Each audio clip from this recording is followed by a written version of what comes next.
Pokemon Go, a mixed reality game that captivated millions of people, urging them to find this 3D hologram character superimposed in their own reality, is now becoming a reality in the OR. The mixed reality headset allows us to use the patient's anatomy in a 3D constructed program that allows us to plan for their case.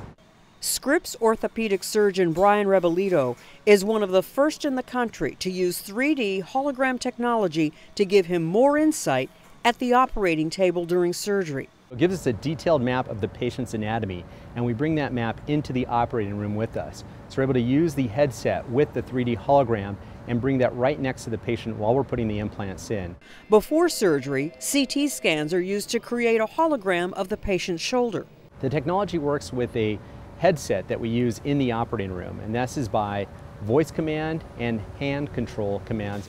Surgeons can rotate and zoom in or out of the hologram model while comparing it in real time to the patient's own anatomy. What that allows us to do is to minimize the risk of improper placement, to minimize the risk hopefully of loosening over time, and to minimize risk to the soft tissue around the shoulder. Making the newest tech a real game changer in the OR. I'm Marty Salt reporting.